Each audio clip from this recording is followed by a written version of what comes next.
What's going on, family? Hi! In today's video, we're going to discuss how to find your ideal mate. Are you single? Well, then you definitely want to watch this video. We also did another video earlier on how to find your ideal mate, and this is going to be part 2. So perhaps we touch on a couple of the ideas or concepts on how to find your ideal mate before, but we're going to kind of expand a little bit from what we've said earlier. So if you haven't watched that other video, go ahead, be sure to watch that. If you have already watched that, then you're in for a treat today. Because if you follow what we're saying, then this could literally change your life forever. And again, this is from our experience. Personal experience. And also, this is from what we've learned and studied and read that have worked for so many people. And if you don't do this, this can mean severe pain for the rest of your life. If you do this, this could mean a pleasure and a joy that you've never experienced before for the rest of your life and into paradise. So, how do you find your ideal mate? Well, the best thing for you to do is get clear. Get clear. What do you want? What is it that you want out of a relationship? What is it that you want out of your future husband or future wife? What's so beautiful is when you get clear and have clarity on the kind of person that you want to spend the rest of your life in eternity with. Because if you don't get clear on exactly what you want, think about the amount of pain that you could experience. You see it. We hear about it all the time. This celebrity gets divorced. This celebrity gets divorced. This person, this brother. We hear about so many people getting divorced or separated, or maybe they're still married and you constantly hear about it. Oh, they're constantly fighting, they're angry, it's terrible. Norm. It's like usually. Literally, a relationship can make or break your life, because the quality of your life is the quality of your relationships. So you could have the best job in the world, you can make all the money, you can have all the fame, all the responsibilities, you can have the best relationship with your friends and your family, but if you have a terrible home life, if you have a terrible relationship with your spouse, there's no way you could actually be happy. You can't. Because once you face reality with the situation of what's going on in your life, you know, hey, everything's great when I'm at work and I'm traveling and I'm going to all these places and I'm at the events and I'm playing games and I'm drinking and I'm hanging out, doing all that leisure stuff or work or whatever. But at the end of the day, you have to come face to face with reality. You have to sleep in the same house as your spouse, at least in most cases, right? So if you have a terrible relationship with your spouse, then that'll mean pain, a pain that is unimaginable. But it also means if you're with that right person, that can mean a pleasure and a joy and a love and experience and a relationship and a level of life and joy and happiness that you've never experienced in your life. And I'm not saying you can't experience those things while you're single, but definitely while you're married to the right person, it enhances all of those beautiful emotions. So how do you get that? How do you avoid the pain of marrying the wrong person and enjoy the pleasure of marrying the right person? Well, the best thing for you to do is get clear. Everyone's like, oh, well, Ryan, I know what I want. I want somebody tall, dark, and handsome. that's the common line, right? The cliche thing. Tall, dark, and handsome. That's the one. Or, the guy's like, oh, they just gotta have a good heart. Well, that's nice. Those are all the cliche things. Or they just have to be a good person, and they're right for me. They just have to, be somewhat beautiful. They don't even have to be attractive. I just need somebody who actually cares about people. Somebody who loves others. These are phenomenal things. But if that's all you have, then you're gonna marry the wrong person, chances are. Because the only way you can avoid the pain of marrying the wrong person and the pleasure of getting to know the right person is by getting clear on what you want. So here's what to do. The first thing is make a list. Make a list? Yes. Make a list of everything that you want in a relationship. Make a list of everything that you want out of your ideal mate.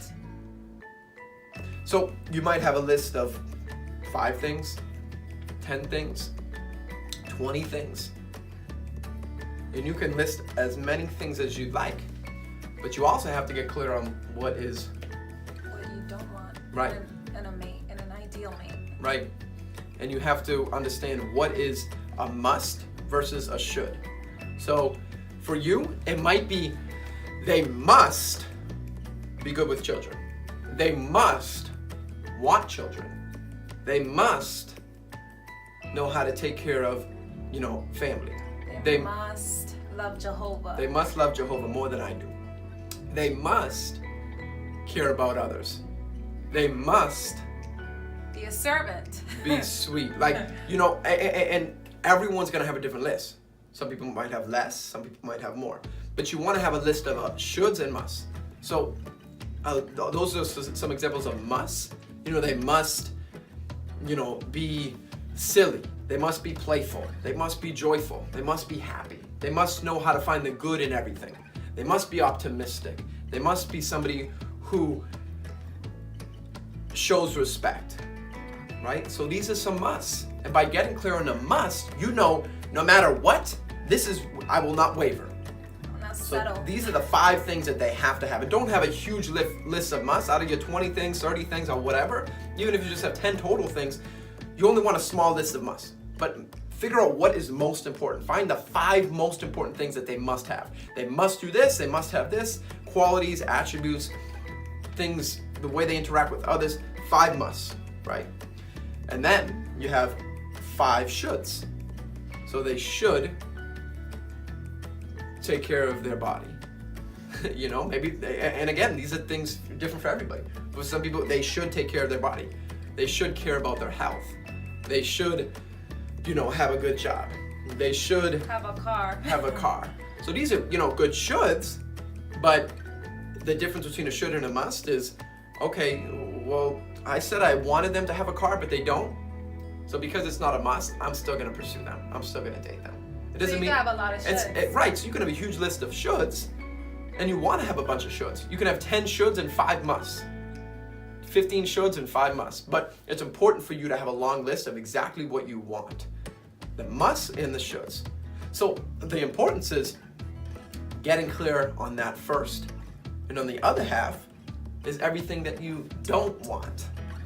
So same concept. You want 5 things that you absolutely must, that they absolutely must not have in a relationship, or that must not have in as far as qualities. They must not have kids. They must not been married before, or whatever. Right. It must be a must. They must not be serious. For some people, that's it. Majority of the time, they must not, have a criminal record. They must not, have a bad family. They must not. Same concept. It's something that you're not gonna take for sure if you see that on someone else. No matter what. No matter if they have all your must on the good, positive, what you want in them. But if it's something that you don't want and it is on your must, then that's kind of conflict. Yeah. So you have to have a list of must not as must. Like no matter what, if they have all these. Oh, they do have this, and they do have this, they do have this, they do have that, but they don't have this, then that's a problem. So that way you get clear on whether or not they're the ideal candidate for you or not. And then you have a bunch of shoulds. They should not, have a bad experience with this person, or whatever your should list looks like. Maybe it could be they should not drink, or you don't want somebody that drinks because maybe you had a bad childhood growing up. Who knows? But you have to get clear on what you want and what you do not want. Right. And you say they should not drink, but again, that's a should. So if they do drink, it's not going to make or break your relationship. But if you say they must not drink, then no matter what, you will not waver on that. So again, 5 musts on things that you want, 5 musts on things that you don't want, and then have a bunch of shoulds, a minimum of 5 and 5 each. But you want way more shoulds than you do musts, because you don't want to have a huge list and then nobody ever meets that list. So the purpose of this list is you get clear on exactly what you want and don't want in a relationship. I don't want a relationship where there's a lot of fighting and controversy and disagreements and problems. I do want a relationship that has a bunch of love and joy and playfulness and happiness in my relationship. So get clear on what you want and what you don't want in your relationship, and get clear on what you want and what you don't want in the other person, right? They must make me a better person. That's a huge thing. They should make me a better person. Whichever one is most important for you, but get clear on exactly what is a must and what is not. If you literally do this, write it down, get clear, what's gonna happen is when that person walks by you, you'll recognize them right away. And how do you get it into your nervous system so it's not just words on a paper, but it's actually into your heart and mind? So you feel it, so you know it, you can recognize it, you can see it. You have to read this list every single day. Every day, every day. Why? Because if that's what you want most, you want a relationship, you want somebody in your life, you want a spouse, you want to date somebody, you want to get to know them, you want, a husband or a wife, then you have to have a daily practice in getting this into your system. So for the first month, you read it every day. After the first month, once a week. Then it's just twice a week, and then it's once a week, and then it's just once a month, and then it's just every now and then. Because by then you'll start memorizing exactly what's your should and should nots in a relationship and in a person. So what's gonna happen is, the more and more you get clear on this, you're gonna notice when you're on dates, when you're getting to know people, while you're preaching with others, while you're in a congregation, while you're visiting halls, while you see people on social media, and you're thinking about DMing them to get to know them, you can see based on their posts and their likes and how they interact with people in a congregation. And as you're observing this male or female, you're thinking in your head without even actually taking out the physical list, all right, well, wow, they do have this, they meet all your musts, they meet all your musts for the no qualities and the no's and the relationship, man. And they also meet a couple of my shoulds as well. They don't meet everything, they don't meet my list perfectly, but man, they meet my list like 70, 80, 90%. I think I'm gonna go attack this person. Let me go ask them out. So you already know that this person is getting to know. And while you're dating them, you're also thinking about the list. And you know what's also a good idea? Taking out that list while you're on a date and actually asking them.